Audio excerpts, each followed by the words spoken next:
Hi, gun people. Yeah, that's a pretty good little video here on, government shows up, gives you a gun, and then shoots you for having a gun. But Rick, I thought if government said if we gave up our guns, we'd be protected by them. Yeah, until they show up, and then they can't control their own gun. They let you get it because you're crazy, and then they kill you because you have a gun. Now, they probably could have shot her for having a knife. I don't know. It appears the officer went hands-on, so I don't think she had the knife on her. And, all right, where the hell was I?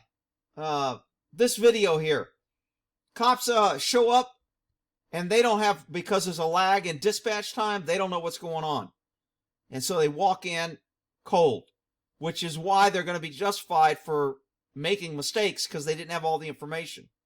We're also hearing that the moments he called 911, we've got that on recording, and he was asking for help, saying his mom was trying to kill him. Now, we do want you to know that what you're about to see is graphic and could be hard to watch. My mom's trying to kill me. Trying to kill each other. They're making us do it. This chilling 911 call marks the moments a 7-year-old boy called Henderson police screaming, his own mother attacking him with a knife as he cried helplessly. Probably around it. We gotta kill each other. Going out. His mother can be heard in the background giving dispatch their address and rambling about her and her son needing to kill each other. The confused 911 operator tries to understand what's happening. Okay. I guess I have a problem when the cops, whatever the initial call was, I guarantee you it was mom is stating she needs to kill her son, the kid screaming for help, or something like that. To me, that's an immediate entry response. That is the purpose of exigency. I don't need a warrant. I don't need to announce. I don't need anything. I've got reason to believe there's a child being killed or hurt. I am kicking the door and going in 100% as soon as I get there. And I'm going there with the full intent that I'm kicking doors and I ain't asking questions and I ain't being nice and I ain't being PC and I'm not saying, please, kind citizen, cooperate with me. If a kid's screaming that my mom's trying to kill me, I'm kicking doors. And these cops didn't do that, so I don't know exactly how they could not know there was a child in danger. So I think their response was a little timid in the first place. Please, you love me first. Mommy, No, they're making me kill each other. But as the boy continues screaming, the phone disconnects before dispatch can get any more information to warn officers what they'd be walking into. See, why are they walking into it and why is this guy standing down here?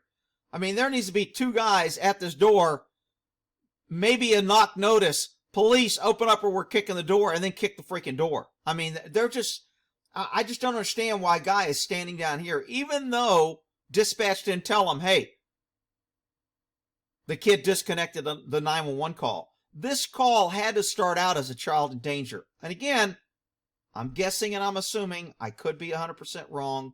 Maybe we'll find out more later. There'll be some expert coming in 4 days later talking about how I didn't know what I was talking about. I'm saying I don't know what I'm talking about.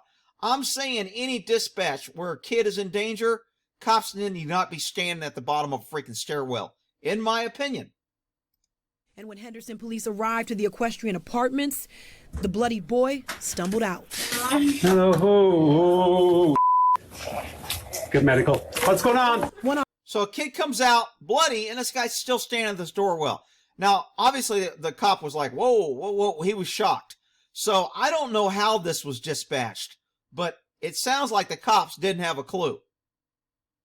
Officer entered the apartment, and when he did, the child's mother identified as 37-year-old Claudia Wright. So he's got his gun out. This one's coming in.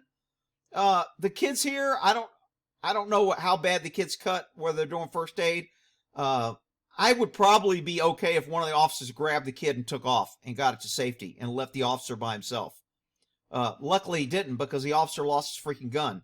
So we need to have at least 2 or 3 government, that's how government hires people. We hire the incompetent. We don't have standards so we can be politically correct.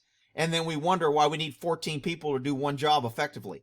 So in this case, this cop probably should have grabbed his kid and took off and let the other cop handle it. But luckily he didn't, because like I said, this cop gives up his gun. Rodriguez was incoherent, armed with a knife, and began struggling with the officer. So if she was warm with a knife and the cop didn't shoot her, that's good on his part that he went hands-on with her, knowing she's crazy. I don't know if I would have done that, but he did. During the struggle, she somehow gets a hold of his gun. During the struggle, man, she does get that freaking gun. What kind of grip? Who lets a woman grab your gun from you like that? I mean, this is the epitome of lack of officer. Look, if your gun's out, you're not fighting. If you're fighting, lock your gun up. Now, he walked in that house with his gun pointed and got in a fight. And I've gotten a fight a couple times with my guns out, but my first priority was to secure my gun because I don't want to AD. And I know everybody will be here, the AD, and it's not AD, it's Andy. Shut up, freaking crybabies. So she gets his freaking gun. So we have an issue right here. Government shows up to a person armed with a knife and they give her a gun. Well, Rick, he didn't give it to her. He brought it. He unholstered it. She's got it in her hand. How the hell did she get it if he didn't give it to her? And fires a shot. At least 3 more gunshots could be heard. Stop it! During the struggle, she somehow gets a hold of his gun and fires a shot. At least 3 more gunshots could be heard as one of those officers shoots Rodriguez, killing her. So now he's yelling she's got a gun, and the other officer says, move, because he can't shoot her because you're fighting with her. You're fighting for your gun now, which is, I mean, that happens. If somebody gets a gun, you want to hang on to it and control it. So the other officer's like, I can't shoot her because you're in the way. And he says, move. And somehow he gets a few shots off. Shots fired. Shots fired. So this is what the Supreme Court calls a highly, rapidly evolving, dangerous, chaotic situation that we shouldn't second guess. Okay? Did the cops do good, bad? Hey, they did all right. I mean, she was trying to kill her kid. She was obviously crazy. He went hands-on when she had a knife. He didn't have to. She got his gun. Probably that shouldn't have happened. They end up shooting her because she's armed with a gun. Other people say, well, she could have been shot with a knife, Rick. That doesn't matter. Deadly force is situational specific. You can't say she had a knife and then she dropped the knife and then I gave her a gun and I shot her because she had a knife earlier. You can't say that. When deadly force is used, it has to be justified specifically when it's used, not what happened necessarily before or afterwards. You need to justify it when you shoot. This guy's justification is going to be, she had my partner's gun, she was a danger to me and my partner, she had already fired a round. I shot because I was fearing my life and my partner's life. And it will be justified. Could it have been handled better? Maybe. If Fan Butts Coconuts. Well, in that there.